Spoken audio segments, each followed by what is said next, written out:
la próxima semana. Así que comenzamos con el primer punto del orden del día, la comparecencia del vicepresidente segundo y ministro de Derechos Sociales y Agenda 2030, a quien agradezco en nombre de toda la comisión su disposición a comparecer en esta sesión y a quien, sin más, le cedo la palabra. Muchísimas gracias, presidente. Letrados, muchísimas gracias a los vocales de todas las formaciones políticas hoy presentes en esta comisión de reconstrucción. Son días de luto oficial. Quiero comenzar esta comparecencia expresando, en nombre del conjunto del Gobierno, nuestro más hondo pesar a las familias que han perdido algún ser querido a causa de la COVID-19. Para mí es un honor comparecer hoy en esta comisión parlamentaria. Voy a tratar de apuntar los elementos que tanto desde la Vicepresidencia de Derechos Sociales y Agenda 2030 como desde el propio Gobierno de España consideramos que deben informar las tareas de reconstrucción económica y social que tenemos por delante y que no son otros que los grandes consensos sociales que nos deja esta pandemia. Han pasado 2 meses y medio desde que el presidente del Gobierno anunciara la entrada en vigor del estado de alarma, una medida excepcional que ha implicado un enorme esfuerzo por parte de toda la sociedad. Creo que no miento si digo que la gente ha entendido que las medidas de confinamiento eran imprescindibles para salvar vidas y para doblegar la curva de contagios.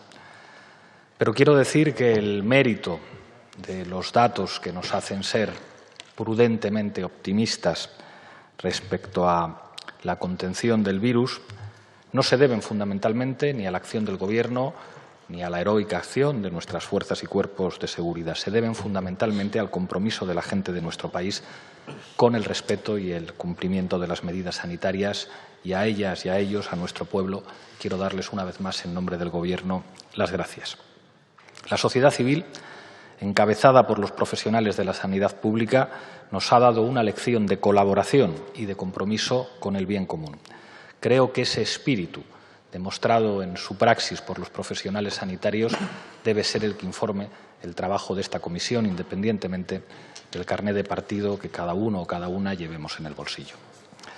Durante estas semanas quizá me hayan escuchado decir algunas veces que no era el momento de los reproches ni tampoco el momento de los análisis, que era en todo caso el momento de la construcción de un escudo social que nos permitiera afrontar esta crisis de manera diferente a como se afrontó la crisis de 2008 y que es un consenso hoy en día que fue un fracaso. Tras la crisis de 2008 hubo despidos masivos, hubo desahucios, hubo cortes de suministros y se usaron los recursos de todos para rescatar a una minoría de privilegiados. En esta ocasión, este Gobierno ha prohibido los despidos y ha protegido miles de empresas y a millones de trabajadores con los ERTE, ha prohibido los desahucios, ha prohibido los cortes de suministros y ha hecho una movilización de recursos histórica y sin precedentes para proteger a nuestra gente. Después de muchas semanas de un enorme esfuerzo por parte de la ciudadanía y de los profesionales de la sanidad pública, creo que estamos empezando a lograr el objetivo y ahora sí, en esta comisión de reconstrucción, es el momento y el lugar donde hay que poner sobre la mesa algunas lecciones que nos deja esta emergencia y que creo que están en la cabeza de todo el mundo. Y me quiero dirigir en este punto especialmente a sus señorías del Partido Popular. Señorías, creo que hoy hay algunas cosas que son un consenso en España, independientemente de ideologías. Creo que no miento si digo que hoy todo el mundo tiene claro que los recortes de más de 7.000 millones de euros en la sanidad pública, las privatizaciones y la precarización de las condiciones de trabajo de sus profesionales que ustedes perpetraron fueron decisiones equivocadas que nos han debilitado como país para enfrentarnos a una situación como esta. Todo el mundo, también sus votantes, tiene claro que nunca jamás en España se pueden permitir ataques a la sanidad pública. Creo, señorías, y se lo digo con un ánimo constructivo, que ustedes tienen la oportunidad en esta comisión de reconocer que se equivocaron, de reconocer que nunca debieron recortar y privatizar la sanidad pública y deteriorar las condiciones de trabajo de sus profesionales, porque eso ha supuesto quitarle herramientas a España para enfrentar una emergencia sanitaria como la que estamos viviendo. Soy consciente de que pedirles esto es muy difícil y que el arrepentimiento no es un ejercicio habitual en la política. Pero creo que reconocer esta evidencia sería un ejercicio de enorme dignidad por su parte que a mucha gente, incluidos sus votantes, les gustaría escuchar. Y que sería un primer paso muy importante hacia el compromiso de todos los grupos de cara a la reconstrucción, porque la principal lección de esta emergencia, señorías, es que debemos reconstruir la sanidad pública. Si algo tiene que hacer esta comisión parlamentaria es traducir el consenso que han expresado los aplausos en los balcones a los profesionales sanitarios en un esfuerzo sin precedentes de la sanidad pública en nuestro país. Creo que es evidente que este es el principal consenso que nos deja lo que estamos viviendo, pero no es el único consenso. Hoy todo el mundo tiene claro, señorías, que la política de deslocalizaciones de la industria, paralela a la apuesta por un modelo productivo de bajo valor añadido, basado únicamente en el pelotazo y en la especulación urbanística, nos ha debilitado como país. Todo el mundo, vote al partido que vote, tiene claro que nunca más puede volver a suceder que España no tenga capacidad para proveer a nuestro sistema sanitario de materiales básicos, como respiradores o como equipos de protección individual. Que no puede ser que la salud de los ciudadanos en un país como España, que es la cuarta economía de la zona euro, tenga que depender de mercados globales especulativos, porque eso no es ya solo un problema de soberanía, sino que es una amenaza para la seguridad de la gente. Creo que no miento si digo que hoy todo el mundo tiene claro que los recortes de más de 5.000 millones de euros que ustedes hicieron en el sistema de atención a la dependencia han colocado a nuestros mayores en una situación de vulnerabilidad. Que no puede volver a suceder que se ataque algo tan fundamental como el bienestar de nuestros abuelos y abuelas, haciendo recortes, privatizando y condenando a los profesionales de los cuidados a la más absoluta e indigna precariedad. La reconstrucción social y económica debe incorporar este consenso transversal y avanzar en una dirección de cuidar a quienes cuidan y de reconstruir un sistema de cuidados y de atención a la dependencia que sea público, de calidad y con profesionales que trabajen en condiciones dignas. Se ha demostrado también en estos meses algo, por otra parte, evidente y que figura en nuestra Constitución, que es la vivienda. La vivienda ha sido la trinchera desde la que la gente ha resistido al virus. Es un derecho fundamental que los poderes públicos tenemos la obligación de garantizar. La prohibición de los desahucios sin alternativa habitacional durante esta emergencia, las ayudas y quitas a los alquileres, han sido decisiones de este Gobierno que creo modestamente que han contribuido a proteger ese derecho en este periodo excepcional. Pero creo que es evidente que uno de los principales problemas sociales que tenemos como país tiene que ver con el acceso a la vivienda. Estos días el propio Banco de España decía algo que mi formación política ha dicho siempre y que figura además en el programa de Gobierno suscrito entre el Partido Socialista y Unidas Podemos. Y es que es urgente intervenir el mercado de la vivienda. Creo que esta comisión debería servir para que todas las fuerzas políticas y todos los actores institucionales y sociales nos comprometamos para asumir el mandato constitucional y hacer políticas públicas que garanticen que en España nunca más hay familias que se ven privadas de la posibilidad de acceder a la vivienda. Otro de los problemas estructurales que tenemos como país y que ha quedado al descubierto en toda su magnitud durante estas semanas es la precariedad laboral. Hay millares de trabajadores, profesionales sanitarios, pero también trabajadores de servicios sociales, transportistas, limpiadores, reponedoras, repartidores, que son absolutamente esenciales y que, sin embargo, trabajan en condiciones de precariedad intolerable. Reconstruir, en el marco del diálogo social, los derechos laborales que quedaron arrasados como resultado de la anterior reforma laboral debe ser un objetivo no solamente de Gobierno, sino un objetivo de país. Todo el mundo tiene claro también que hoy es, si cabe, aún más importante tomarse en serio la tarea de transición ecológica.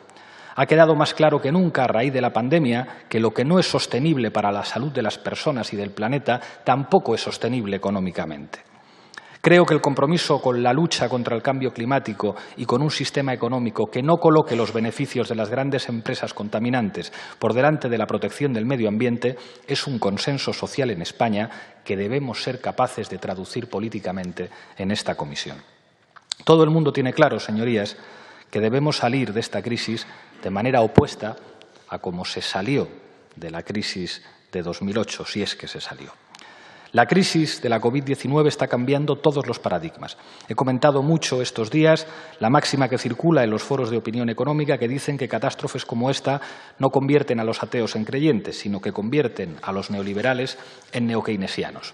Hoy nos encontramos con muchos actores que se sitúan en coordenadas ideológicas conservadoras, pero que entienden que la austeridad fue una manera absolutamente equivocada de afrontar la última crisis, que de hecho contribuyó a agravarla y que hoy es necesario hacer lo que hay que hacer siempre que se produce una crisis con una dimensión como esta. Lo mismo que se hizo después de la crisis del 29, lo mismo que se hizo con la reconstrucción después de la Segunda Guerra Mundial, políticas fiscales expansivas.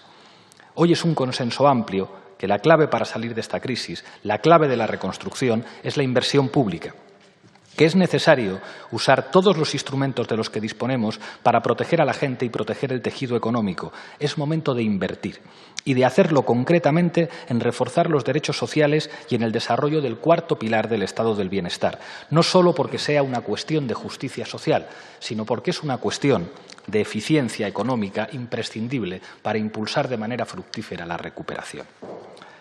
Esta es una batalla que se libra en último término en Europa, eso lo sabemos todos. En ese sentido, creo que es también un consenso transversal en España que tenemos que tener una posición no de gobierno, sino una posición de país que asuma que esta crisis nos afecta a todos y que defienda una respuesta colectiva basada en la solidaridad y que trabaje para corregir ciertos desequilibrios que ha representado la construcción europea en los últimos tiempos. Y por último, señorías, me gustaría detenerme en una cuestión que este Gobierno considera absolutamente fundamental, tal y como se recoge en el programa del Gobierno de coalición. La necesidad de reconstruir la justicia fiscal y dotarnos de instrumentos de recaudación eficaces, tal y como marca nuestra Constitución, que nos permitan sostener el escudo social y reconstruir la economía. Hay que dejar atrás las amnistías fiscales a los defraudadores, la progresiva supresión de impuestos a los más ricos y los privilegios fiscales que permiten a las grandes empresas y al sector financiero aportar menos de lo que les correspondería y caminar así hacia la reconstrucción de un sistema fiscal más democrático. Esto es clave al menos en dos sentidos. En primer lugar, para luchar contra uno de los grandes problemas estructurales de nuestro país, la desigualdad. A nadie, vote al partido que vote, le parece sensato que el 10% más rico de la población concentre más riqueza que todo el 90% restante.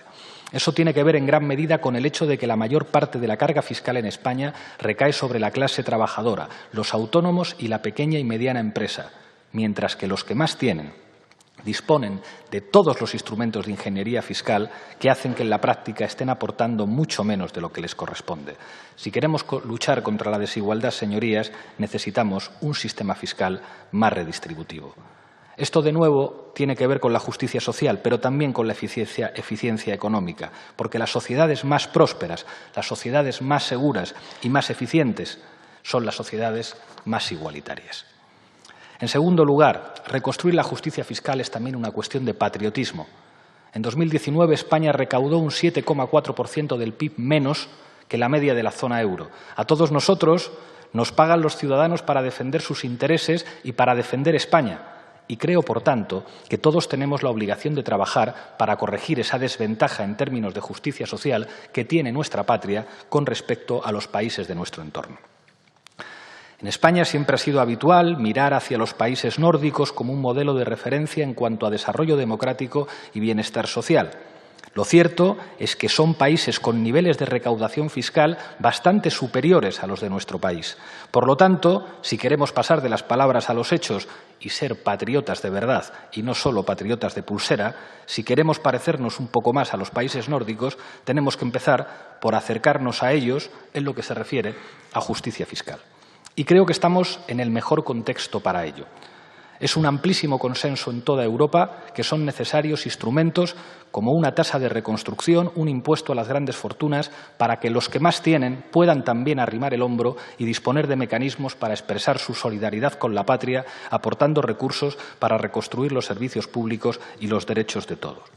No me corresponde a mí detallar en esta exposición aspectos concretos de la propuesta. Ojalá lo podamos discutir aquí, pero quiero tender la mano a todos los grupos parlamentarios.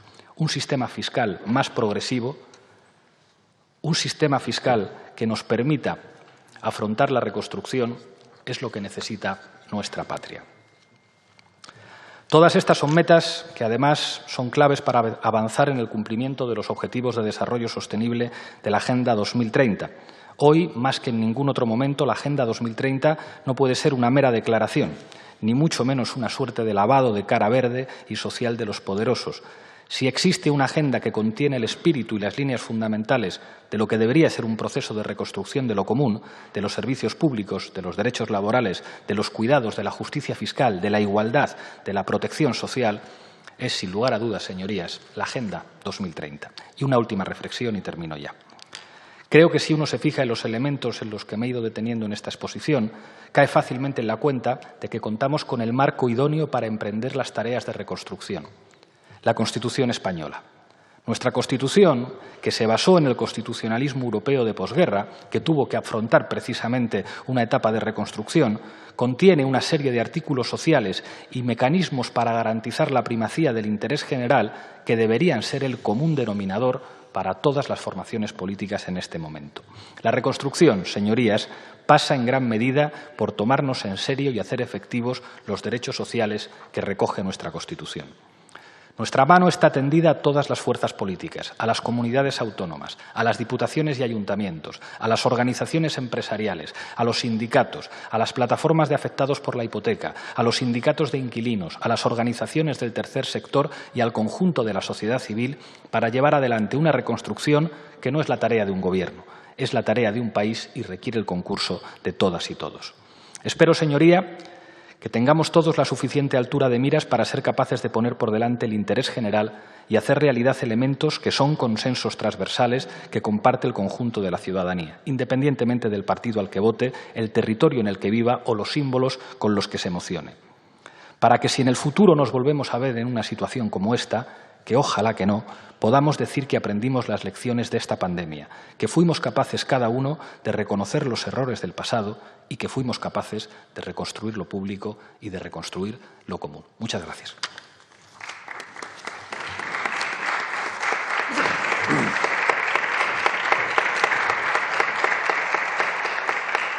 Muchas gracias, vicepresidente. Abrimos ahora el tiempo de intervención de los grupos parlamentarios, que, como saben, se hará en un único turno de 4 minutos y de menor a mayor. Por eso empezamos por el Grupo Mixto, que hoy veo que tiene 2 representantes. Empieza por el Partido Regionalista de Cantabria, el señor Mazón Ramos. Buenos días. Muchas gracias, señor Iglesias. Bueno, me alegra mucho oírle decir que es el momento de las inversiones, porque hasta ahora se había ido muy poco. Me gustaría que nos dijera qué papel le otorgan ustedes a los ayuntamientos en las inversiones, porque está bien y claro que tienen los servicios sociales más cercanos, pero también tienen un tejido productivo de pequeños oficios que no voy a repasar, pero que están esperando como agua de mayo que lleguen inversiones públicas. Le quiero comentar una cosa sobre el impuesto de grandes fortunas. Independientemente de que este es un impuesto que no va a prosperar y que suena muy bien, pero ustedes tienen un impuesto de patrimonio que puede hacer exactamente lo mismo corrigiendo la escala y además es el buen momento para recuperarlo y igualarlo en todas las comunidades autónomas porque está creando muchísimas desigualdades y una competencia fiscal entre comunidades autónomas que no es nada deseable. Yo creo que ustedes tienen que ir por ahí. Es mucho más fácil, más equitativo y olvídense de este impuesto que suena muy bien. Parece que le vamos a quitar el dinero a los ricos como Robin Hood y no se va a hacer. Hay que ser realistas. Y, por otro lado, también quería hacerle un comentario sobre la renta mínima vital. Tal como he oído, me han comentado, bueno, me ha contado el ministro que se está diseñando, yo creo que hay un error en el sentido de que puede promocionar la economía sumergida.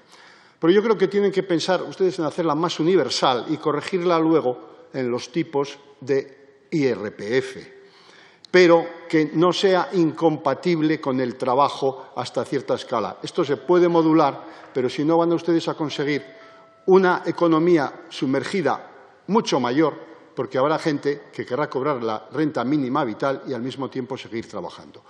Los controles que pretenden hacer creo que son también muy complicados. Pero yo creo que tienen que repensar eso. Espero que en el ámbito parlamentario todos podamos aportar ideas cuando lleguen aquí para su discusión. Nada más. Muchas gracias, señor Mazón. Por Coalición Canaria tiene la palabra la señora Oramas González Moro. Gracias, señor presidente, señor vicepresidente y ministro de Derechos Sociales, porque usted ha hecho una intervención hablando de lo que tienen que hacer el resto de los ministros, pero poquito de rendir cuentas de lo que es su responsabilidad.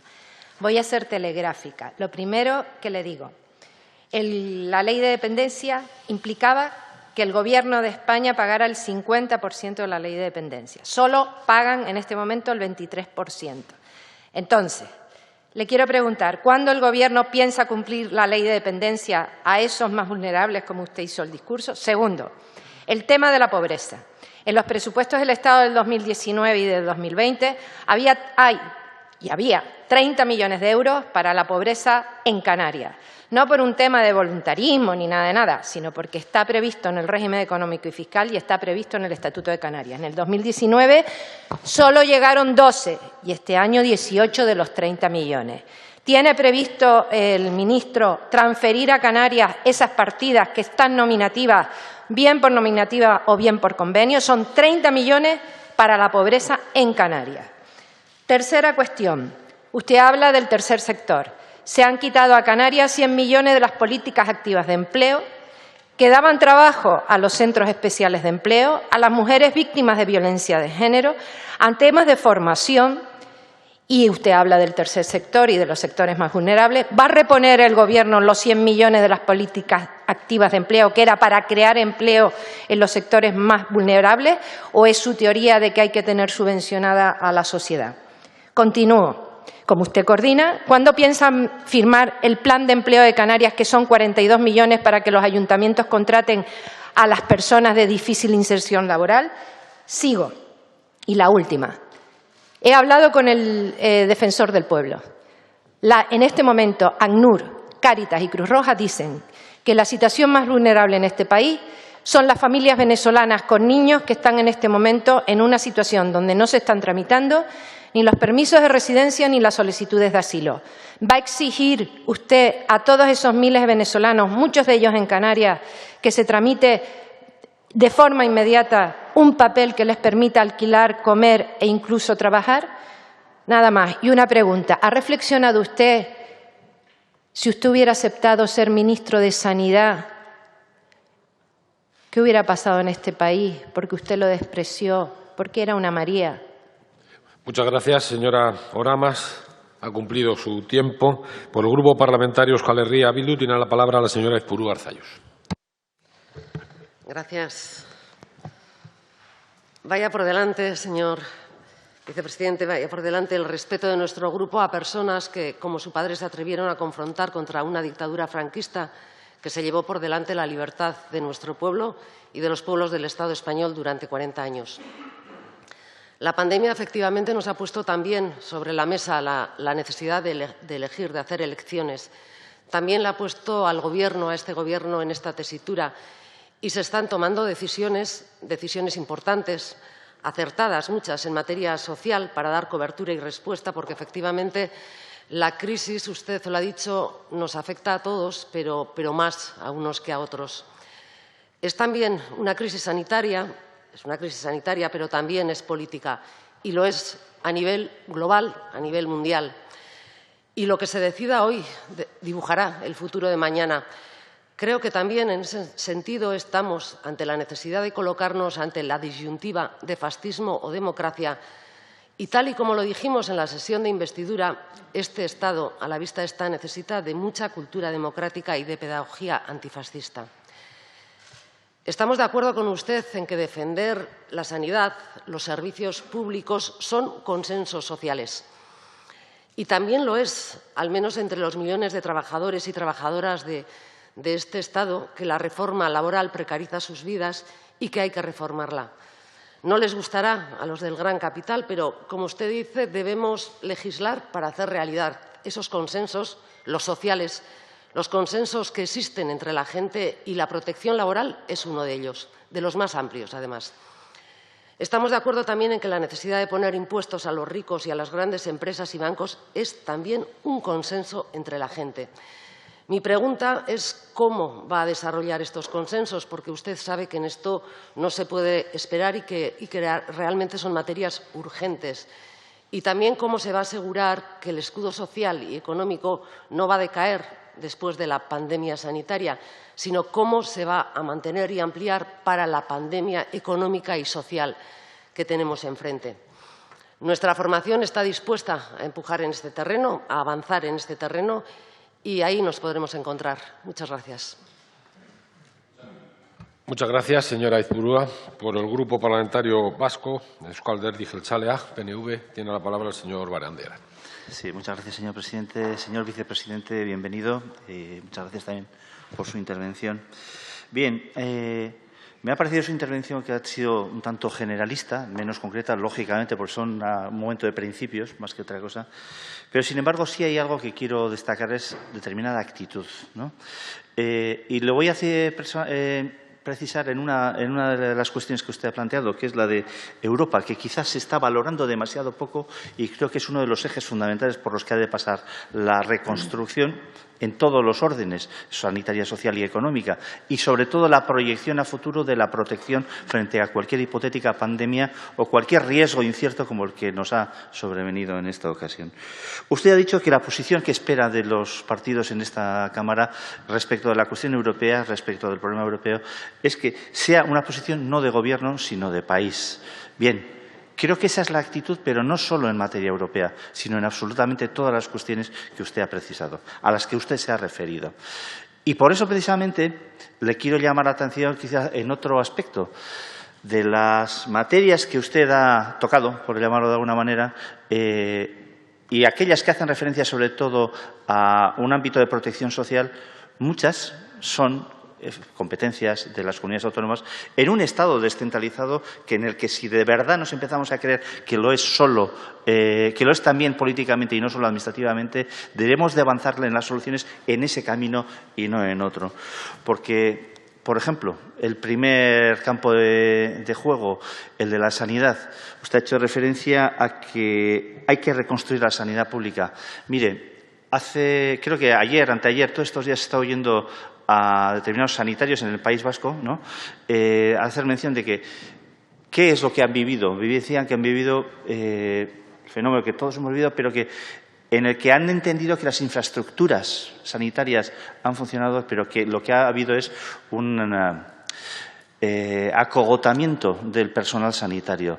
Es decir, hay lugares donde las infraestructuras han funcionado, otros donde lo ha hecho menos la política de personal, porque precisamente esta es una situación imprevista, pero que eso supone también el reconocimiento de que las situaciones son diferentes y las soluciones también han de ser diferentes.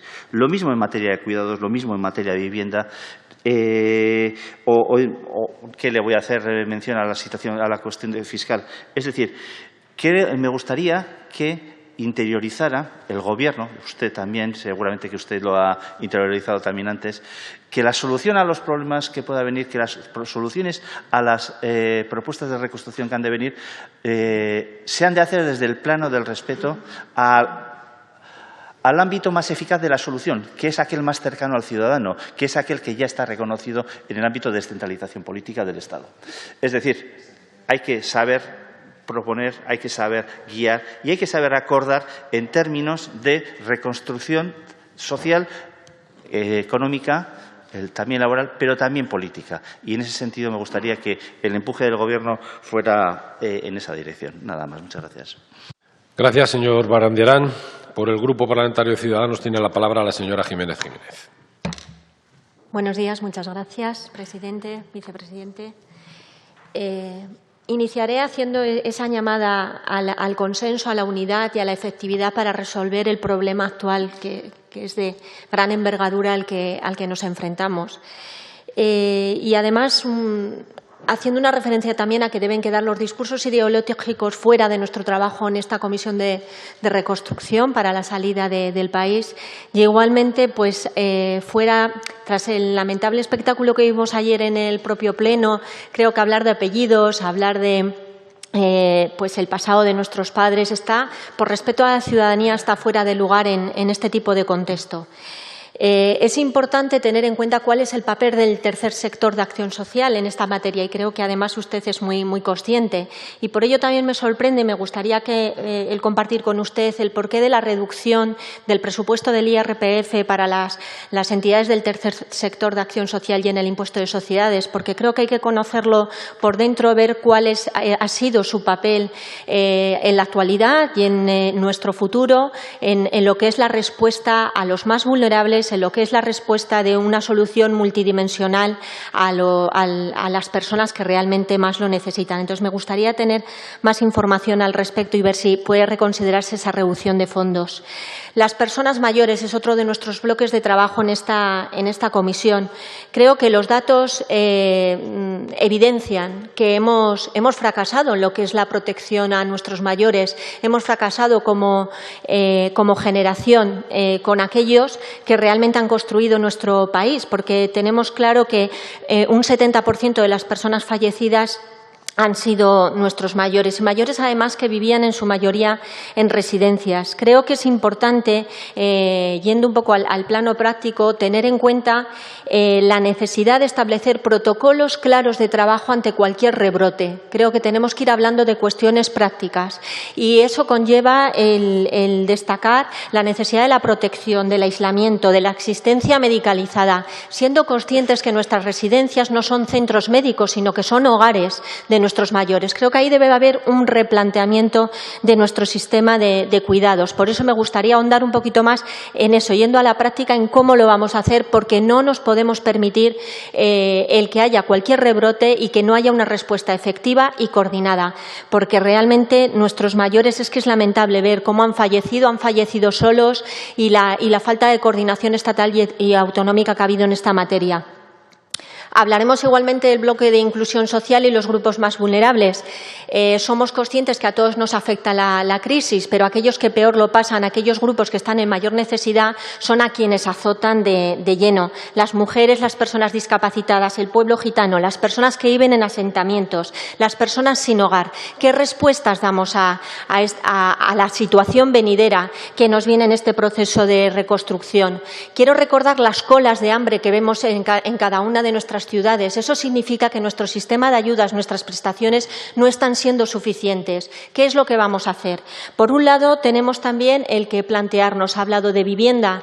¿Cuál es la situación de los asentamientos? ¿Cuál es la situación de las infraviviendas? ¿Cómo garantizamos ahí la salubridad? ¿Cómo garantizamos una transición a una habitabilidad digna que además en momentos de pandemias y en momentos de problemas como al que nos hemos enfrentado evidencian necesidad? Me gustaría dejar claro que lo que tenemos que hacer es trabajar con la pobreza estructural, con la pobreza que ha generado este sistema, el coronavirus, y dejar muy claro que las medidas asistencialistas única y exclusivamente no van a resolver la situación de los grupos vulnerables. Es importante la activación formativa, la activación laboral, establecer buenos itinerarios, creo que debe ser uno de nuestros retos. Y, finalmente, el no olvidarnos de la infancia. La infancia lo ha estado pasando muy mal, vemos esa precariedad y el cómo afecta la pobreza severa. Hemos visto la brecha de accesibilidad educativa de muchos niños y niñas que actualmente no han visto garantizado la educación y creo que ahora en nuestra proyección futura deben ser los prioritarios para el acceso educativo, para el acceso a garantía alimentaria y el resto de prestaciones. Con lo cual pongo encima de la mesa mucho trabajo por hacer y en el que me gustaría que estuviésemos coordinados para resolverlo. Muchas gracias, señora Jiménez. Es el turno ahora del Grupo Plural, que veo que tiene 3 formaciones representadas aquí. Así que empezamos por el Bloque Nacionalista Galego y el señor Rego Candamiel. Gracias, señor presidente. Señor vicepresidente, nosotros estamos de acuerdo en que algunas de las claves del proceso de reconstrucción, de recuperación económica, está en la inversión pública, también en la protección social.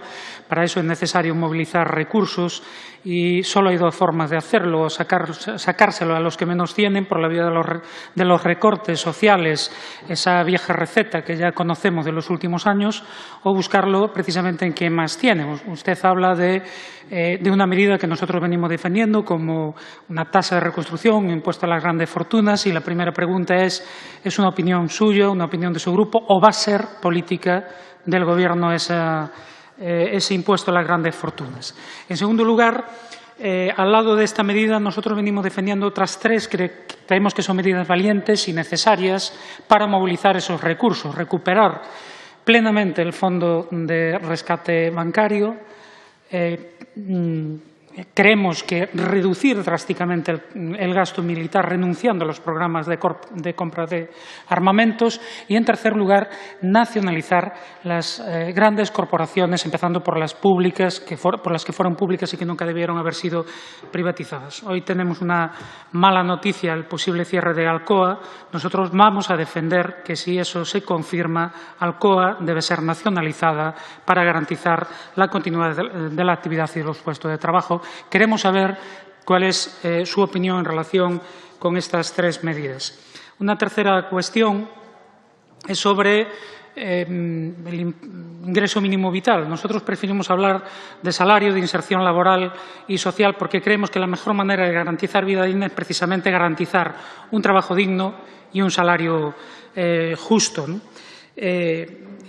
Entendemos que ese salario de inserción laboral o ese ingreso mínimo vital debe ser compatible temporalmente con un trabajo retribuido, precisamente para incentivar la búsqueda de empleo. En todo caso, nuestra gran discrepancia está en cómo ustedes se plantean gestionarlo desde el Estado, provocando un nuevo proceso de centralización, cuando existen ya rentas de inserción autonómicas, en nuestro caso la RISCA, que podrían ser reforzadas. Si la preocupación es que hay mucha desigualdad, y créanme que nosotros tenemos esa preocupación porque la RISCA en Galicia es una de las más bajas en manos del Partido Popular de Feixóo, creemos que la solución estaría en un mínimo que establece el Gobierno y en la transferencia de los fondos, pero en la gestión autonómica. Algo, por cierto, que es perfectamente factible porque lo acaban de acordar en el caso del País Vasco. Muchas gracias.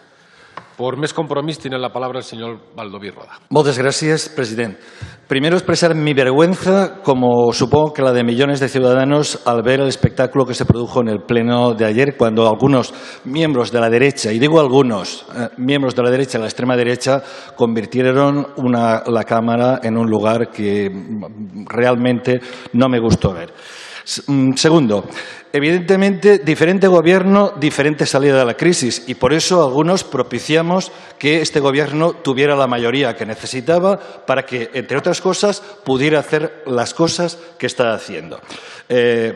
Ya vemos lo que vota algunas veces. Por ejemplo, ayer la extrema derecha votó en contra de prolongar los ERTEs, o hace no mucho tiempo el PP o Vox votaron en contra por los despidos por coronavirus. Ante esto, yo le hago tres preguntas. La primera, hemos visto que el País Vasco y Navarra van a gestionar el ingreso mínimo vital. Estamos completamente de acuerdo. De hecho, nosotros lo pedimos y era una de nuestras condiciones. Pero, ¿por qué solo el País Vasco y Navarra y no todos los demás? Somos bastante adultos, es decir, gobernamos juntos allá en la Generalitat Valenciana, compartimos el gobierno del Botànic. ¿Por qué nosotros no podemos gestionarlo y el País Vasco y Navarra sí? Insisto, me parece un buen acuerdo, pero creo que debe ser extensible. Segundo, ¿por qué no se ha convocado el Consejo Territorial de las Comunidades Autónomas para que pudiéramos aportar, para que pudiéramos decir? Y si, en cambio, el PNV sí que tenía ese papel para negociarlo. Y segundo, solo haré una pregunta más, corta. Nosotros recibimos el 12% de la dependencia y tendríamos que recibir el 50%. Las comunidades autónomas son las que se encargan de esos servicios. ¿Piensan, en fin, lo que usted y yo sabemos? Gracias, señor Baldoví. Por Junts per Catalunya tiene la palabra el señor Belasens. Muchas gracias, señor vicepresidente. En primer lugar, en nombre de Junts per Catalunya, transmitirle nuestro sentimiento de rechazo a las referencias que se hicieron ayer a su señor padre. En segundo lugar, constatar lo que nosotros ya dijimos, que entendíamos que no sería de mucha utilidad que comparecieran en esta comisión, en condición de comparecientes, los miembros del Gobierno. En todo caso, nos lo confirma su intervención. En tercer caso, ayer, no sé si el Gobierno o usted mismo rechazaron contestar una pregunta de nuestra portavoz. Usted rechazó, o le hicieron rechazar contestar una pregunta de nuestra portavoz respecto a su opinión en relación a los informes de Amnistía Internacional en relación a Jordi Cuixart y Jordi Sánchez. Nos gustaría que hoy, si querían la oportunidad, pues nos dijera su opinión al respecto. En cuarto lugar, nosotros no nos gustan los eslóganes que después no son ciertos. Cuando usted dice que el Gobierno ha prohibido los despidos, pues claro, todos sabemos que no los han, como mucho los habrán encarecido durante un tiempo, pero que hoy digan esto cuando la Nissan va a despedir 3.000 personas, 20.000 indirectamente, pues no genera una credibilidad al respecto. Respecto a aprender de la crisis del 2008, estamos completamente de acuerdo, señor vicepresidente. Todos debemos aprender. Y también recordar que quien estaba gobernando en España en el 2008 eran sus socios hoy de Gobierno, y quien estaba gobernando en Cataluña era el tripartito. Varias preguntas. Del ingreso mínimo vital, el señor Baldoví da por supuesto de que solo lo va a gestionar el País Vasco y Navarra. Yo creía que esto lo iban a abrir a todas las comunidades autónomas. Quisiera que me lo confirmara, todas las comunidades autónomas que así lo solicitasen. Respecto a la justicia fiscal, aquí nos podríamos poner de acuerdo en algunos aspectos. En algunos, no me gusta que cuando usted ha dedicado varios minutos a hablar de justicia fiscal, no le he dedicado ni un segundo a hablar de la lucha contra el fraude fiscal. Una forma de obtener la justicia fiscal es la lucha contra el fraude fiscal. Tengo más preguntas. Estoy terminando el tiempo. Simplemente una. Palabras textuales. El marco idóneo para la reconstrucción es la Constitución española. ¿Incluye el artículo 135? Muchas gracias. Muchas gracias, señor Belasensi. Por el Grupo Parlamentario Republicano tiene la palabra el señor Rufián Romero. Muchas gracias, presidente. Buenos días, señor vicepresidente. Desde aquí, pues también, como no puede ser de otra manera, expresar nuestra solidaridad para con usted después de los sucesos de ayer. La verdad es que sabemos de qué va, nos llevan llamando los mismos que a ustedes le acusó de lo que le acusaron ayer, a nosotros nos llaman golpistas hace 2 años, así que sabemos perfectamente lo que hay, porque es que las derechas, todas las derechas, todas, se creen que los países son suyos, ¿no? Y cuando no gobiernan, pues consideran que tienen que desahuciar a quien gobierna. Y están en eso. En definitiva, la derecha es el peor casero del mundo. No digo nada nuevo. Y en esta operación de blanqueo de la corrupción y del fascismo, por su parte, por parte de la derecha, de las derechas, de cualquier derecha, la vida pasa. Y la verdad es que yo aquí hoy tenía pensado hablarle de una propuesta, yo creo que significativa, reloj del paro. Lo hemos hablado usted y yo en privado. La verdad es que es algo que nuestro grupo lleva defendiendo en las últimas 8 semanas. Consideramos que es prioritario intentar paliar la ansiedad con la que la gente que está cobrando el paro pues vive, ¿no? Que cada día que pasa con la imposibilidad de encontrar trabajo, pues que sea un día menos, ¿no?, del cómputo general del paro. Consideramos que el Gobierno podría hacer mucho más en ese sentido.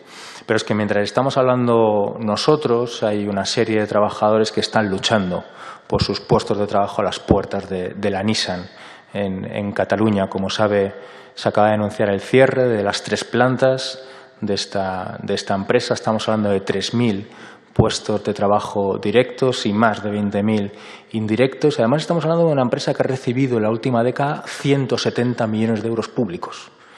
Así que la pregunta es obvia, ¿no? ¿Qué piensan hacer? De hecho, ¿qué pensamos hacer? Creo que hay una palabra o un concepto que sobrevuela, que las izquierdas, a mí por lo menos me gusta mucho en estos casos, y creo que habría que recuperar, que es nacionalizar. Creo que sería una gran solución. Pero sobre todo muchísima empatía.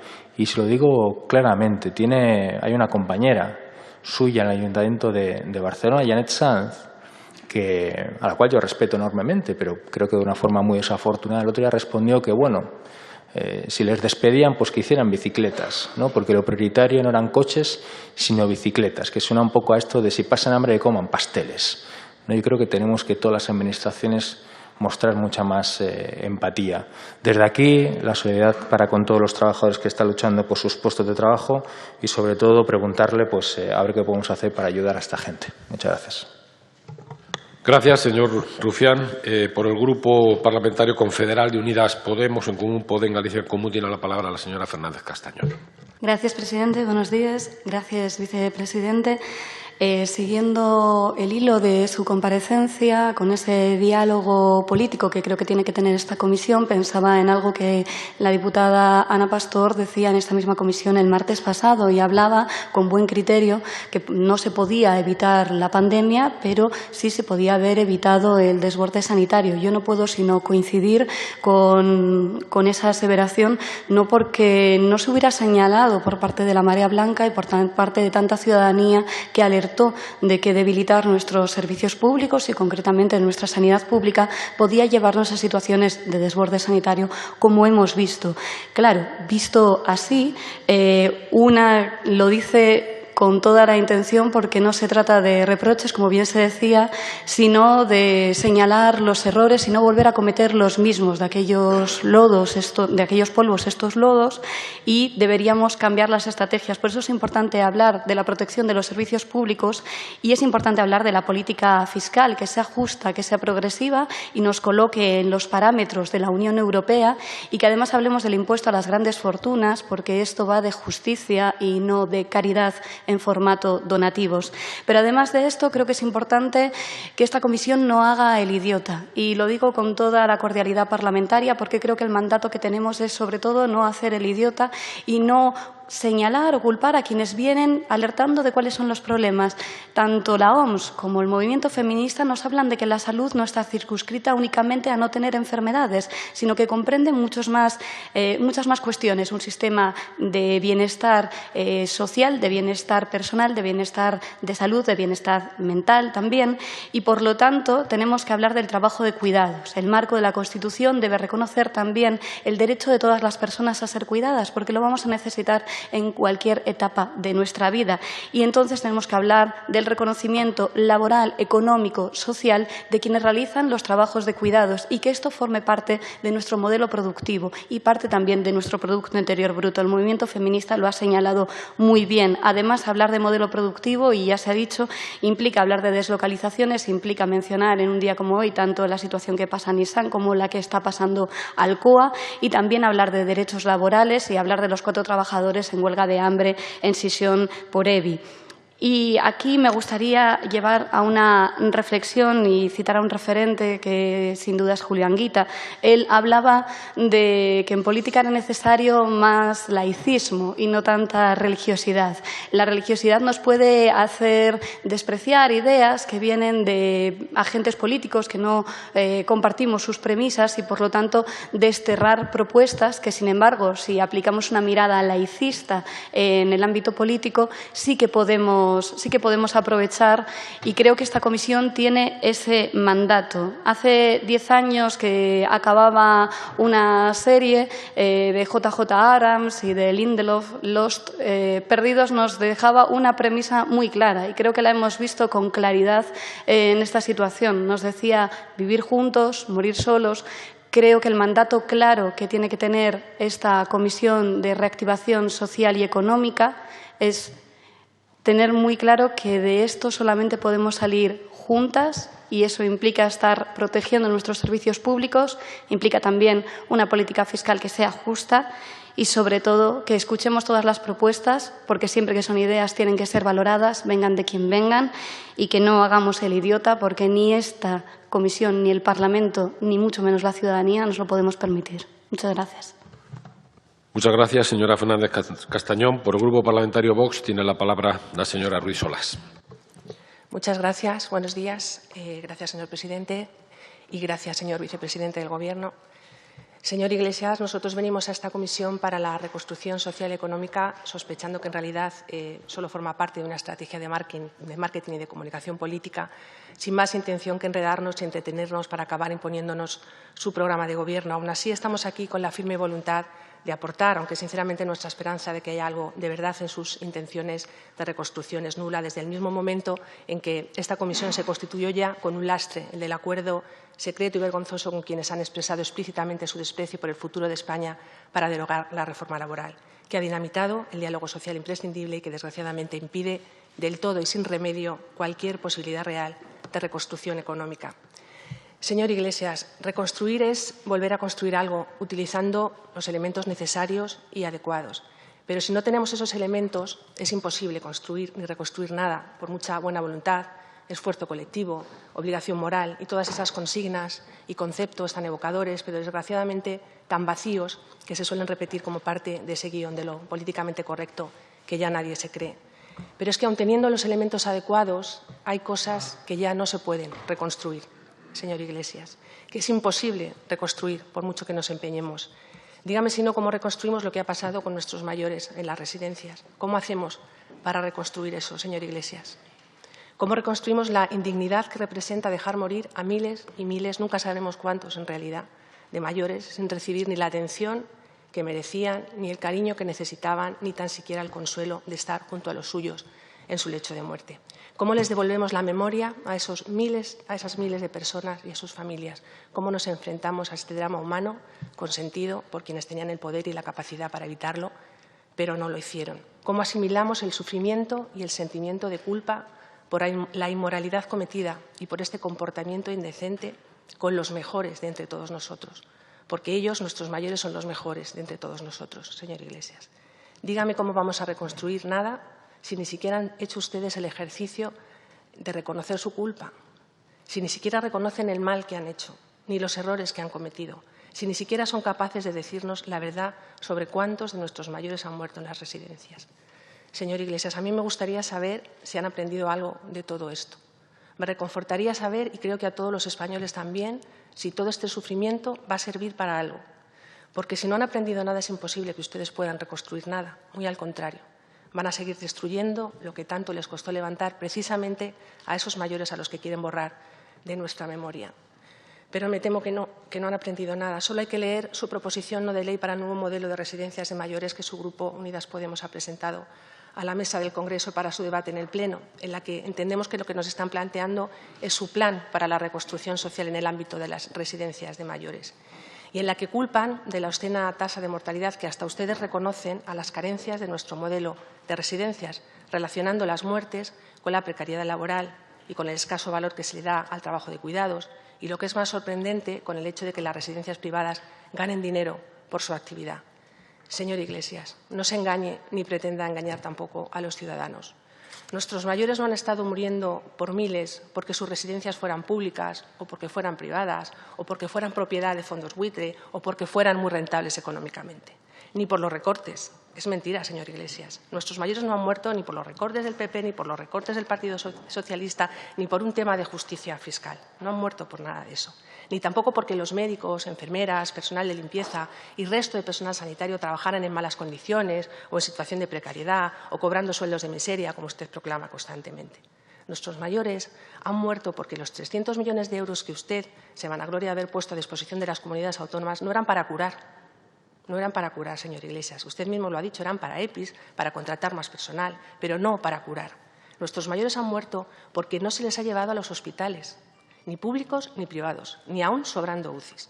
Nuestros mayores no han muerto por cómo se están gestionando las residencias. No, señor Iglesias, no han muerto por eso. Han muerto porque les encerraron allí, porque no dejaron que sus familias los sacaran de allí y porque no les permitieron ir a los hospitales donde al menos podían haber intentado curarles. Señor Iglesias, ya sabemos qué modelo de residencia es el que usted tiene para Ruiz, cuidar, debe concluir. Para cuidar a los ancianos. Pero lo que queremos saber ahora es si usted los quiere curar. si usted los quiere curar. Si cuando enfermen van a tener una cama disponible en los hospitales y todos los cuidados que necesiten, tengan la edad que tengan y la patología que tengan. Eso es lo que queremos saber, señor Iglesias, si es que verdaderamente quieren que hablemos de reconstrucción. Muchas gracias. Gracias, señora Ruiz. Por el Grupo Parlamentario Popular, en el Congreso tiene la palabra el señor Garcés San Agustín.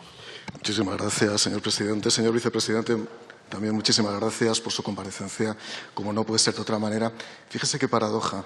Los niños de la guerra están muriendo ahora con la pandemia. Los que veníamos a honrar precisamente y a servir y a hacer gratitud a aquellos que tuvieron que combatir durante la guerra o que al fin y al cabo eran niños y que pasaron todo tipo de hambrunas, que pasaron todo tipo de padecimientos, a sus 80 años han estado muriendo. No es un luto que tenga pulseras o que no tenga pulseras. El luto es de todos. El luto es de toda la sociedad española. El luto no tiene ideologías. El luto no tiene complejos. Y el luto no tiene, evidentemente, ni camisas negras como llevaba ayer, ni como camisa blanca que lleva hoy. Espero que sea camisa blanca de esperanza y en esa camisa nos podamos encontrar todos. Señor vicepresidente del Gobierno. Mire, llevamos de un tiempo a esta parte, estamos hablando permanentemente de un viaje entre la vieja normalidad y la nueva normalidad. Ya en su momento se inauguró una dialéctica política en la que se contraponía la vieja política y la nueva política. Yo le diré una cosa, señor vicepresidente, no me imponga ninguna nueva normalidad. A los que amamos la libertad no nos imponga ninguna nueva normalidad, porque ustedes convierten la normalidad en normalización para constituir una especie de tecnología dominante sobre todos los ciudadanos. ¿Y sabe lo que hacen con la nación? La nacionalizan. Cuando ustedes utilizan los sufijos tenemos un problema y se ha demostrado históricamente. Cuando la igualdad la convierten en igualitarismo, degradan la igualdad. Cuando al pueblo lo convierten en populismo, degradan al pueblo. Pero fíjese, señor Iglesias, usted ya no es un miembro más de ese movimiento probablemente necesario que tuvo que haber hace unos años. Ese movimiento de respuesta social ante una determinada situación de fatiga del propio Estado. Fíjese, se lo reconozco yo, señor Iglesias, yo no se lo voy a negar nunca. Pero usted ya forma parte de esas mismas élites que usted venía a desmontar. Ya desgraciadamente usted solía clasificar la sociedad entre decentes e indecentes, entre el pueblo real, la gente real y los que aparentemente éramos irreales, los sospechosos, los seres humanos ilegítimos, los que no pensábamos igual que usted. ¿Y ahora qué pasa? Ahora usted está utilizando la misma doctrina, pero siendo ahora mismo parte del poder constituido. Y mire, yo creo que cuando hay que venir aquí hay que venir a decir las cosas claras, nítidas y sin falacias. Cuando el Partido Popular llegó al Gobierno en el año 2011, había 17.000 millones de deuda pendiente de pago en gastos farmacéuticos. Van a hacer lo mismo. ¿Quién va a pagar esta fiesta, señor Iglesias? ¿Quién va a pagar esta fiesta y cómo la van a pagar? Porque no me vale el discurso Robin Hood de la redistribución de justicia fiscal si le hace buenas cuentas su secretario de Estado, porque sabe que no salen las cuentas para cubrir una necesidad de financiación de 250.000 millones de euros. Sabe que no salen. Porque usted lo que quiere, señor vicepresidente, prefiere una sociedad sin ricos antes que una sociedad sin pobres. Porque usted sin pobres no podría vivir y no podría justificar su discurso. Pero además ha estado anunciando sistemáticamente, y a veces de una manera sibilina y unas veces de manera más explícita, y le agradezco desde su humildad a mi humildad que lo diga claramente, que se anuncia un nuevo cambio político, un nuevo cambio de paradigma en lo económico, en lo social. Yo me he dado cuenta que ya hemos alcanzado algunos consensos, porque usted ha presumido que hemos alcanzado algunos consensos. Algo así como ya no hay plan B, una afirmación característica del presidente del Gobierno. ¿No hay plan B?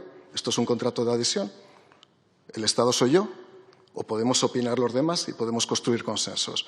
Pero le voy a pedir una cosa. Mire, señor vicepresidente, que me conteste simplemente a 8 preguntas. ¿Sí o no? Y se lo pido con humildad, la misma humildad que usted tiene. De verdad, desde su humildad hasta mi humildad. Por los trabajadores de la Nissan, por los trabajadores de Alcoa, por ese 60% de la población en edad de trabajar que ahora mismo está dependiendo del presupuesto público. En primer lugar, como tiene que ser medidas a largo plazo, ¿tiene previsto usted hacer una modificación de la Constitución española? Esa modificación de la Constitución española incluye, y es la segunda pregunta, que la economía española no sea una economía de mercado. Quiero recordarle que en los pactos de la Moncloa, el señor Carrillo, que usted también ha mitificado, ya sé que usted de vez en cuando alterna el mito con el timo, lo hizo con Julio Anguita, pero no pasa absolutamente nada. Oye, todos nos podemos corregir, sí, lo hizo alguna vez. El problema de las redes sociales, señor Iglesias, es que dejan huella. Pero en cualquier caso, ¿usted está dispuesto a aceptar la economía de mercado o se ha quedado en algún ángulo oscuro de la historia entre el 20 de noviembre y el mes de octubre del año 1977, cuando se firmaron los pactos de la Moncloa? En tercer lugar, ¿usted va a reformar el artículo 135 de la Constitución para modificar el principio de estabilidad presupuestaria? Cuarta pregunta, en relación con los pactos con Bildu. A propósito, este grupo no va a aceptar que se haga apología ni constatación de determinadas formaciones que hayan podido tener, evidentemente, identidades terroristas. Y lo dejo ahí. por la expresión que se ha utilizado antes por la representante de H. Bildu. Cuarta pregunta. ¿Van a reformar, o mejor dicho, van a derogar íntegramente la reforma laboral del Partido Popular? Quinta pregunta. ¿Ustedes van a permitir que haya una asimetría financiera y presupuestaria entre las comunidades autónomas o lo que es lo mismo, que el Gobierno vasco pueda gastar más y que tenga que ser compensado ese mayor gasto público con el esfuerzo del resto de ciudadanos del territorio común, del resto de comunidades autónomas? Era la quinta pregunta. Sexta pregunta. Unión Europea. ¿Considera adecuado que Carles Puigdemont hubiera venido aquí a comparecer en el grupo de trabajo de la Comisión Europea, el que yo precisamente soy portavoz y aquí está el coordinador del área? Séptima pregunta.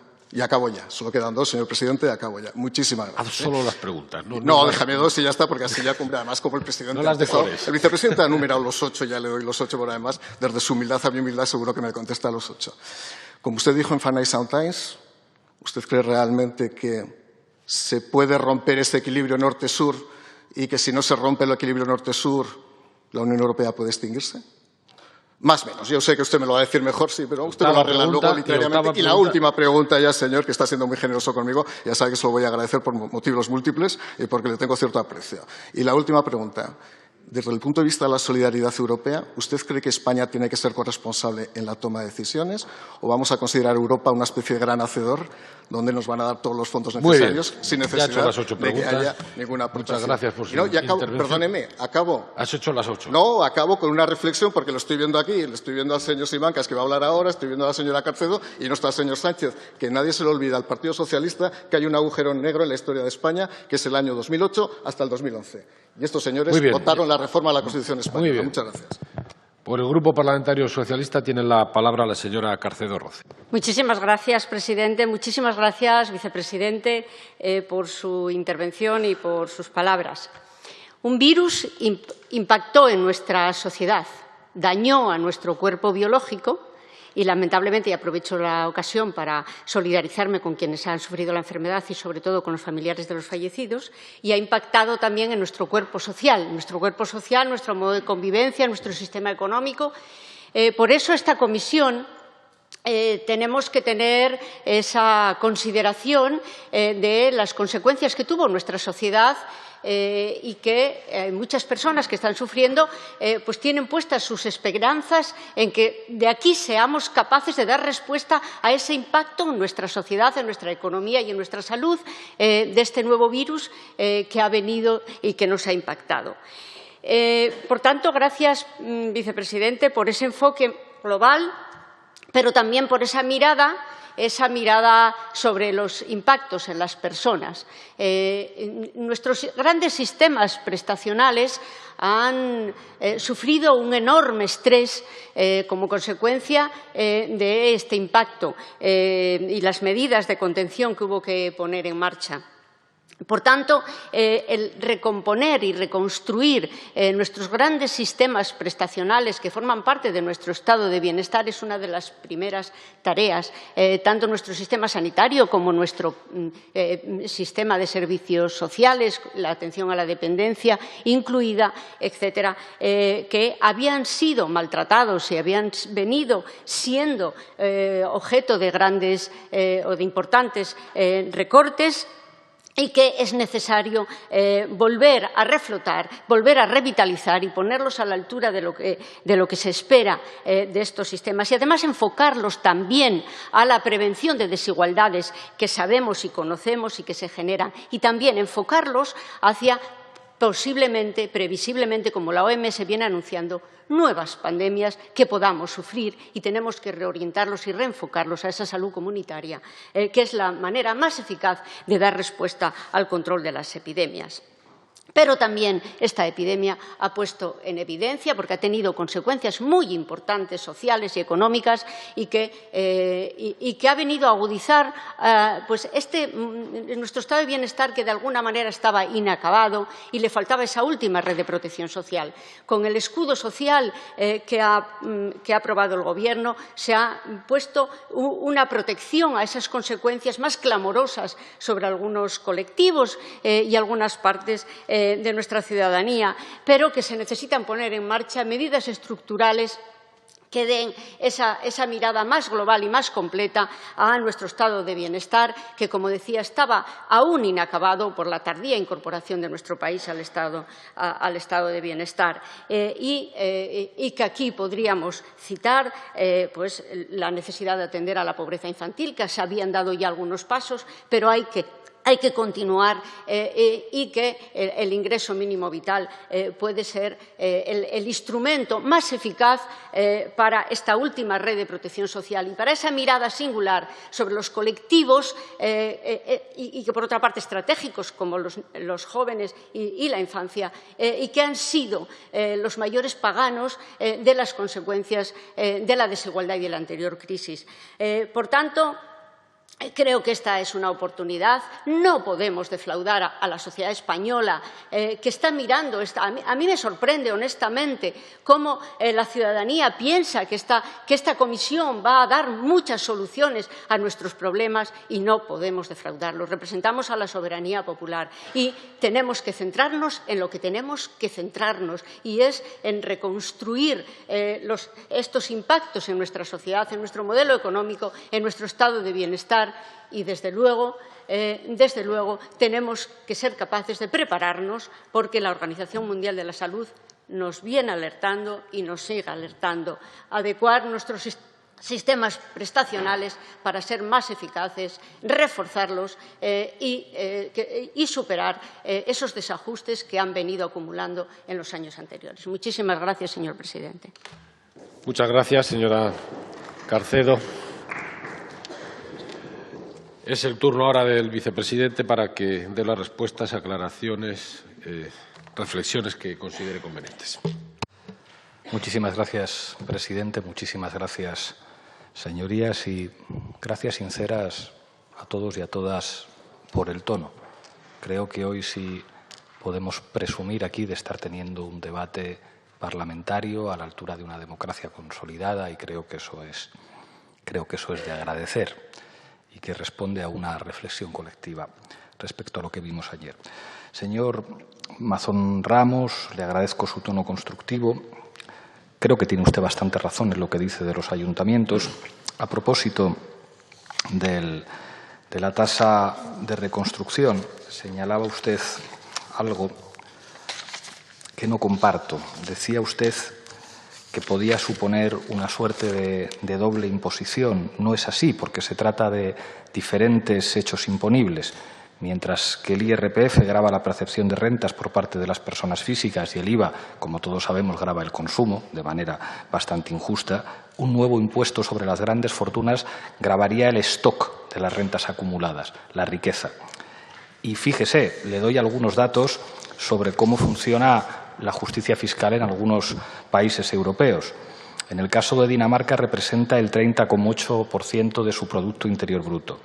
En el caso de Suecia, el 18,1%. En el caso de Islandia, el 18,1%. En Noruega, el 17,2%. En Luxemburgo, el 16,5%. En Finlandia, el 16%. En España estamos por debajo de la media europea, que es un 13,2%, con un 10,4%.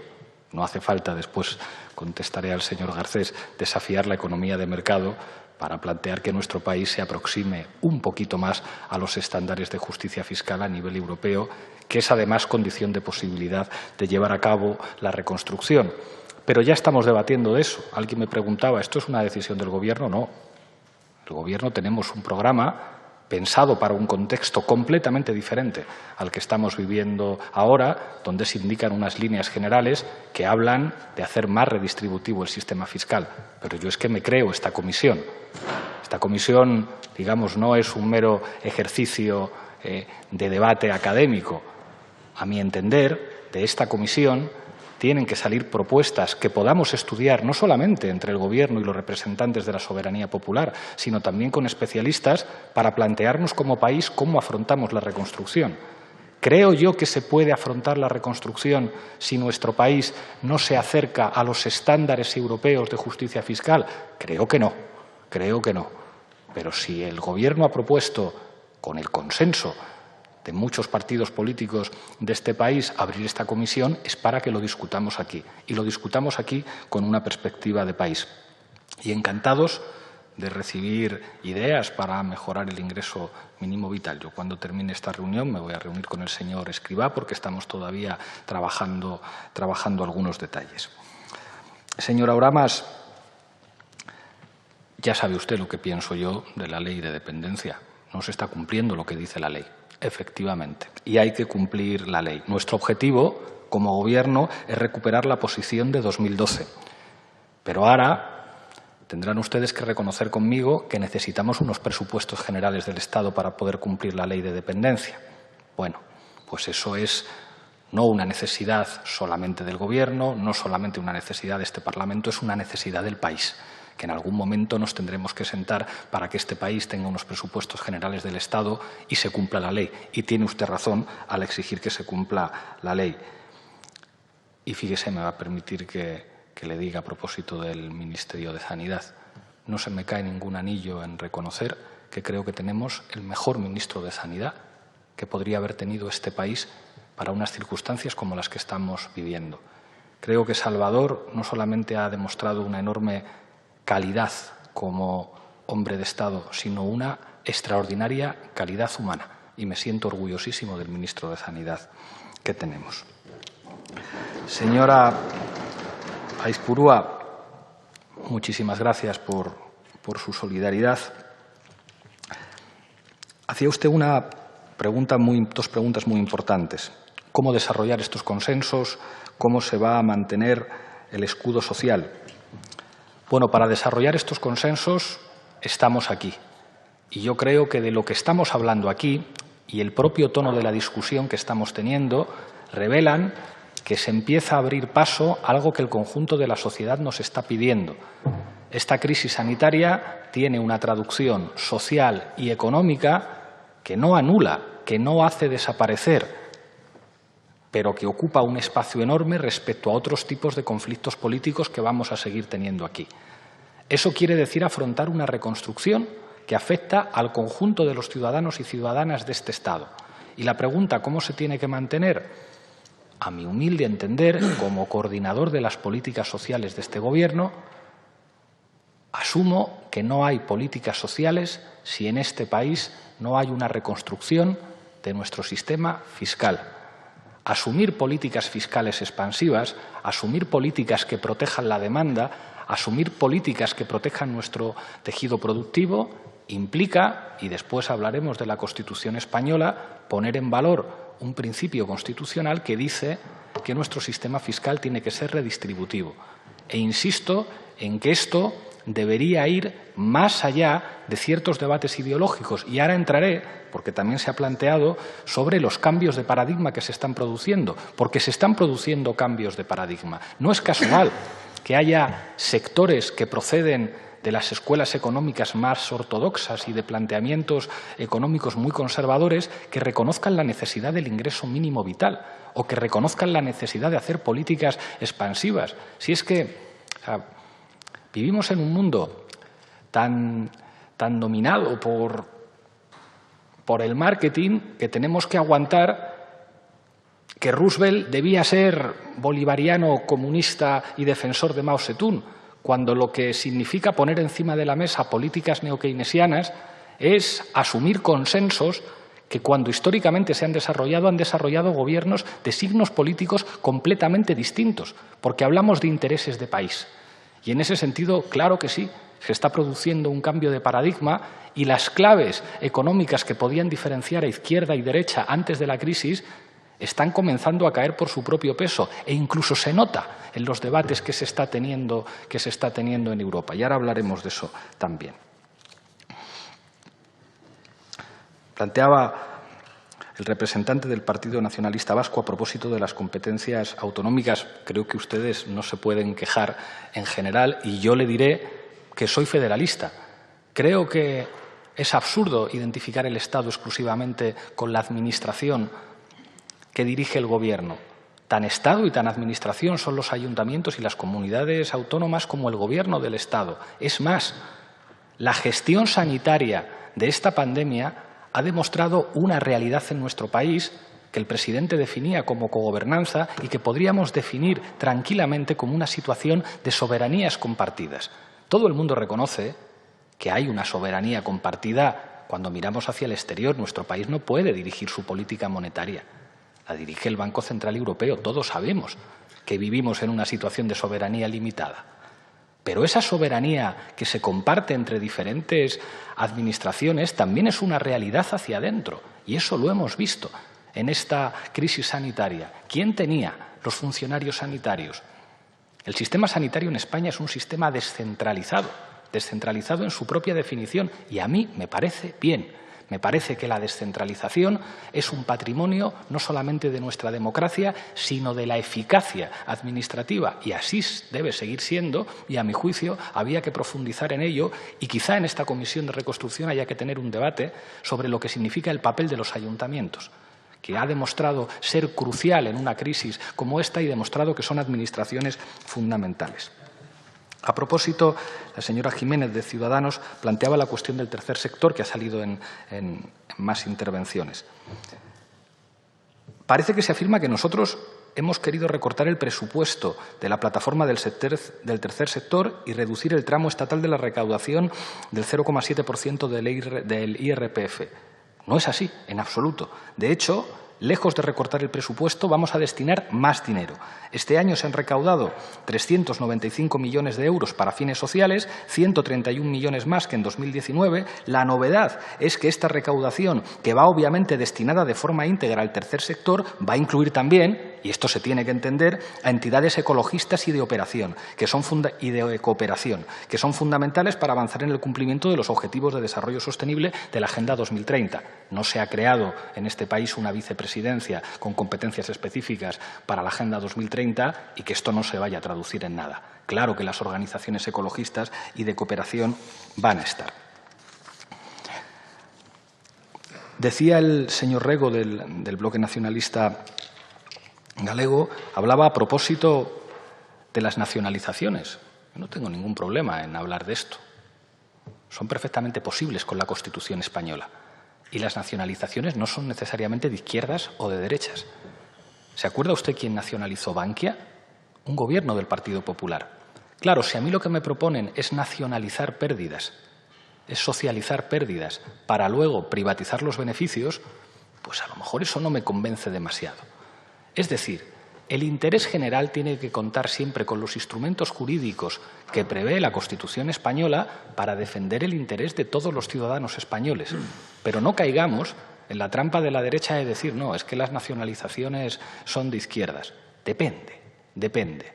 Lo que creo que todos tenemos aquí absolutamente claro es que hace falta reconstruir la industria del conjunto del Estado, que no podemos tener la debilidad industrial que se ha demostrado con esta pandemia, que ha puesto encima de la mesa, pues el fracaso de un sistema de deslocalizaciones que nos ha hecho a todas las administraciones, gobernar al Partido Popular con Vox y con Ciudadanos o gobernar al Partido Socialista con nosotros o con Compromís en la Comunidad Valenciana, es la debilidad frente a unos mercados especulativos que han hecho que las administraciones tuvieran muchas dificultades para proveer de equipos de protección individual y de respiradores a los hospitales de nuestro país. Y que eso no puede ocurrir nunca más.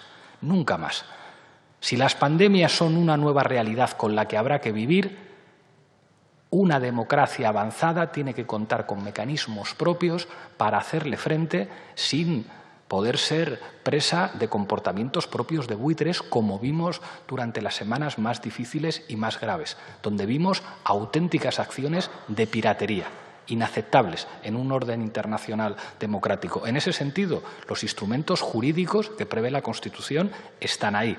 Pero no caigamos en la trampa a la que algunos nos quieren llevar, porque a lo mejor ocurre, señoría, que dentro de no mucho tiempo los que eran ardientes enemigos de las nacionalizaciones van a venir al Gobierno a pedirle por favor que nacionalice. Y entonces el Gobierno tendrá que pensar en el interés general. Veo al diputado Espinosa de los Monteros asintiendo, porque creo que en esto en concreto puede estar de acuerdo conmigo.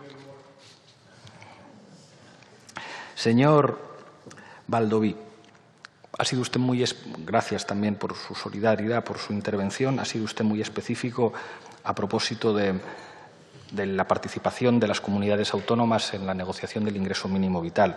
El Consejo Territorial, que depende de mi vicepresidencia, se ha reunido 3 veces desde que somos Gobierno, y el ministro Escrivá, si no me falla la memoria, se ha reunido hasta 2 veces con los representantes de cada comunidad autónoma. Respecto al caso del País Vasco y de Navarra, bueno, el cupo y el convenio navarro prevén la gestión de estas comunidades autónomas de las prestaciones no contributivas. Yo no soy contrario al cupo ni contrario al convenio. Entiendo que esto es una negociación muy compleja. Mi posición, ya le digo, que siempre es favorable al máximo protagonismo de las comunidades autónomas.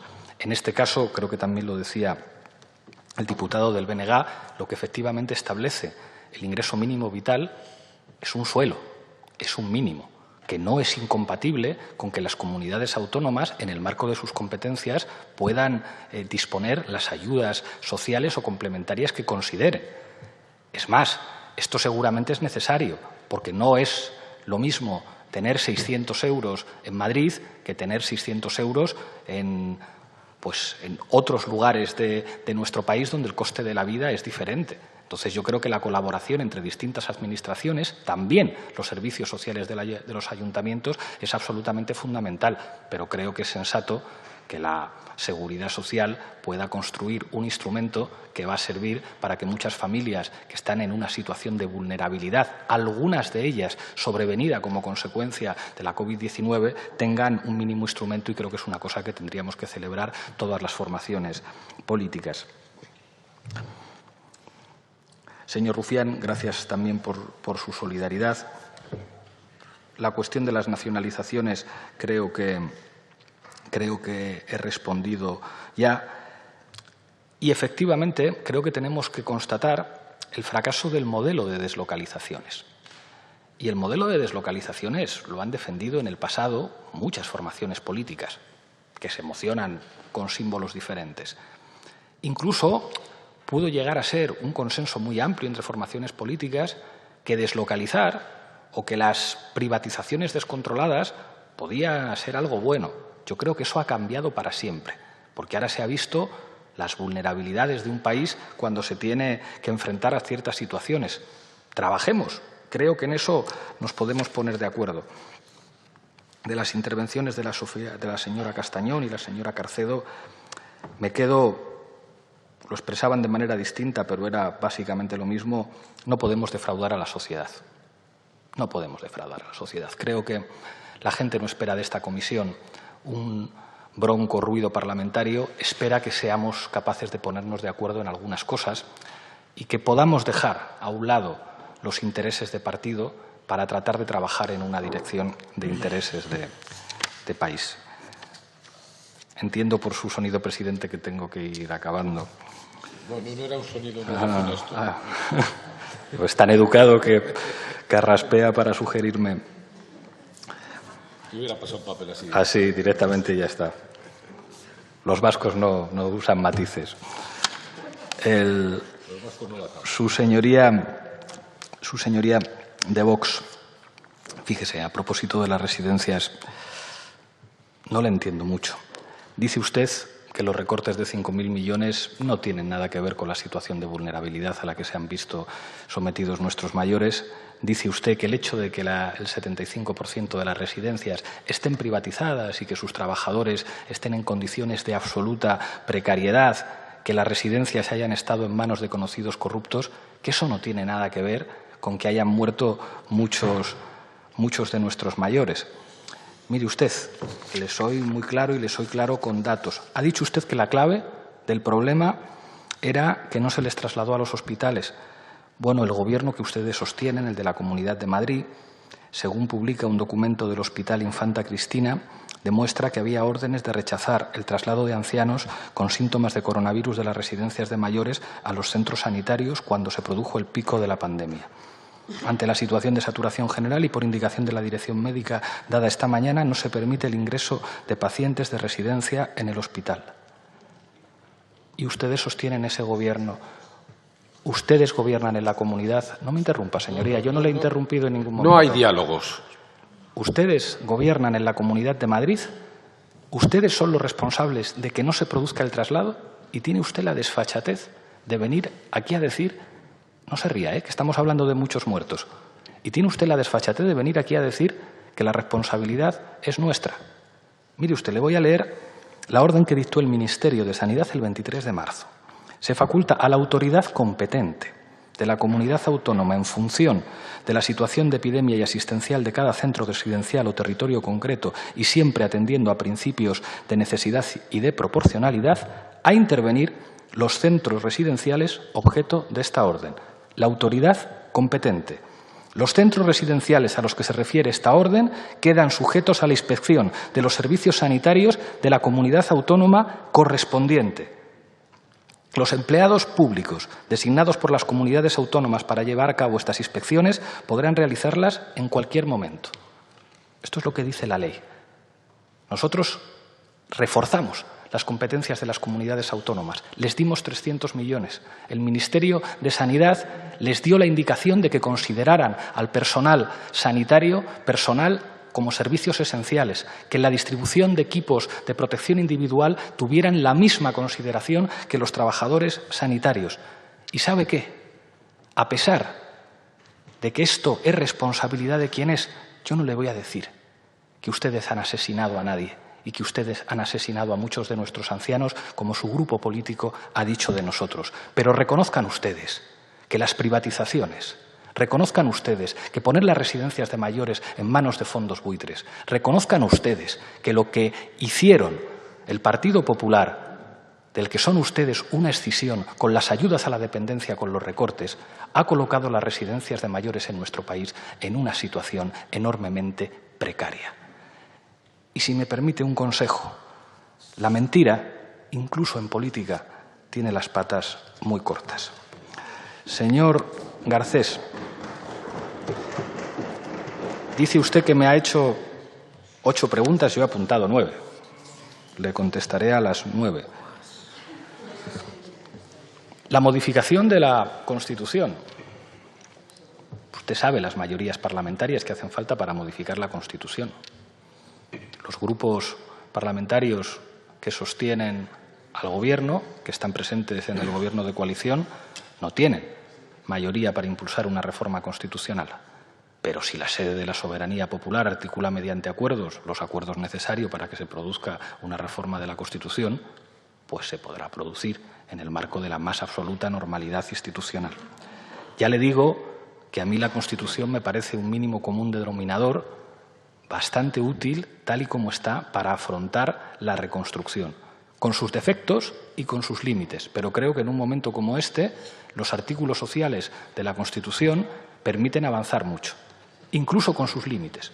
Claro que a mí me gustaría que la Constitución cambiara en algunas cosas, seguramente a usted también, pero eso dependerá de los consensos parlamentarios y de los acuerdos necesarios.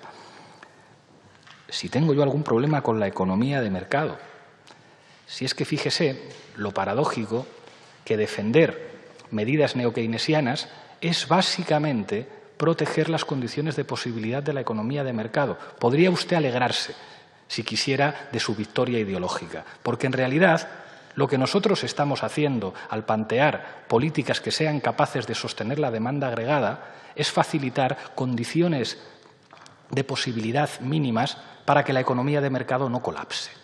Que esto es lo que entendieron todos los gobiernos después de la crisis del 29, que había que mantener la capacidad adquisitiva de los trabajadores, que hacía falta un Estado emprendedor, que era necesario crear un sistema fiscal progresivo. Que ustedes llamen comunismo a un sistema fiscal progresivo, que ustedes llamen comunismo a proteger los derechos de los trabajadores, que ustedes califiquen con etiquetas ideológicas que pretenden criminalizar lo que no es más que construir la base de sostenibilidad de los sistemas del bienestar en el marco de la economía de mercado, revela hasta qué punto muchas veces ustedes, a fuerza de repetir las cosas que dice la ultraderecha mediática, se colocan en un planeta extraño, señoría. El artículo 135 de la Constitución. Bien sabe usted lo que yo pienso de cómo se llevó a cabo esa reforma. Y bien sabe usted lo que yo pienso de las consecuencias que eso tuvo. Pero también abre posibilidades muy interesantes y yo asumo la legalidad que hay en mi país. Lo que me gusta más y lo que me gusta menos. Espero que ustedes también, que asuman la legalidad de este país en lo que les guste y en lo que no les guste. Pactos con Bildu. Le pediría que fuera prudente, porque ustedes son un partido político fundado por varios ministros de una dictadura, que como tales cometieron crímenes innobles. Y, sin embargo, decidieron recorrer un camino distinto, con impunidad absoluta, porque en este país, si alguien ha tenido impunidad, han sido, que sí, hombre, que contesto, claro que sí, han sido los franquistas. Así que le pido que sea usted prudente y que no hagan el viaje inverso. El señor Fraga Iribarne, señoría, no me interrumpa, yo no le he interrumpido en ningún momento. El señor Fraga Iribarne hizo un viaje político desde las posiciones de un ministro de una dictadura criminal a convertirse en el jefe de uno de los partidos más importantes de la democracia española. Y yo tengo la sensación, no tanto escuchándole a usted, se lo reconozco, ni escuchando a la señora Ana Pastor, pero escuchando a otras figuras de su partido que tienen la tentación de seguir el camino inverso y volver a las posiciones que abandonaron. En ese sentido, este Gobierno y la formación política que yo represento va a buscar acuerdos con todo el mundo. Y claro que las formaciones políticas de izquierdas nos vamos a poner de acuerdo y nos vamos a seguir poniendo de acuerdo. Por supuesto que sí. A propósito de la derogación de la reforma laboral, oiga, usted está en el acuerdo de Gobierno. Ustedes han leído el acuerdo del Gobierno de coalición, derogación de la reforma laboral. Y estoy muy orgulloso de una ministra de Trabajo que la está desmontando sin romper el diálogo social. Porque si usted recuerda, la señora Fátima Báñez, que ha acabado trabajando en la COE, reconózcame usted que muy estético no es que una ministra de Trabajo sea después contratada por la COE, pero en fin, impuso su reforma laboral sin diálogo social. En este país se está derogando la reforma laboral sin romper en ningún momento el diálogo social y lo vamos a seguir haciendo, claro que sí, con diálogo social, con diálogo parlamentario para cumplir nuestro programa de gobierno. A propósito de las asimetrías, mire usted, España es un Estado autonómico. España es un Estado autonómico y una realidad plurinacional en la que le pondré un ejemplo en el que usted no podrá estar en desacuerdo conmigo o se enfadará su confluencia navarra. ¿O está usted en contra de lo que significa el derecho foral en Navarra, señoría? Y a que el derecho foral en Navarra implica unas características jurídicas respecto al territorio navarro diferentes a las de otros territorios, que alguien podría denunciar como asimétricas.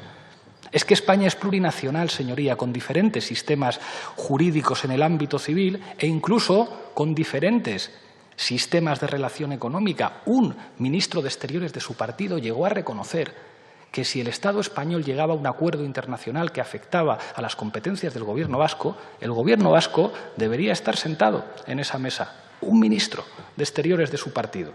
Si ustedes, en privado, claro que reconocen la plurinacionalidad. Si en Navarra tienen ustedes una confluencia que es expresión de esa plurinacionalidad.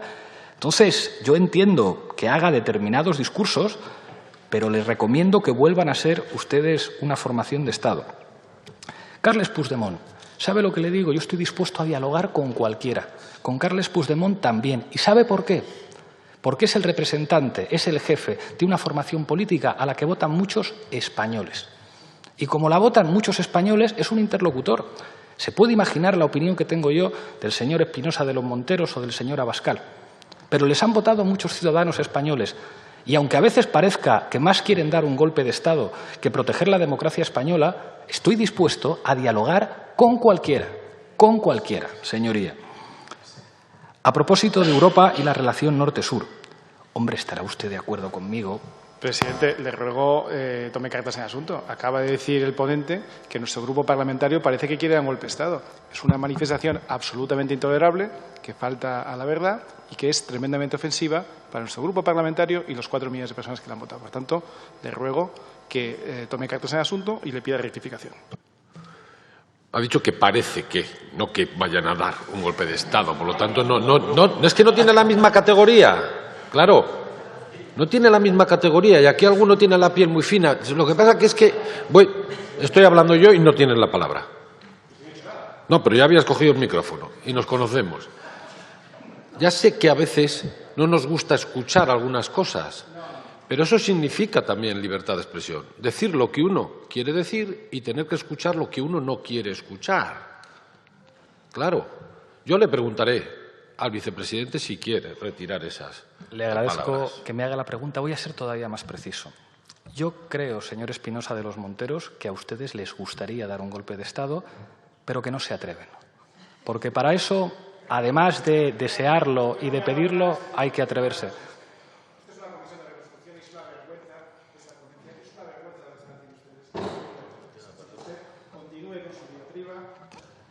Dense palmaditas a la espalda, esto es un espectáculo lamentable, propio de un marxista comunista como usted, que no conoce lo que es el consenso y que no tiene absoluto ninguna intención de reconstruir absolutamente nada, hasta que usted continúe, que yo no voy a tolerar esto.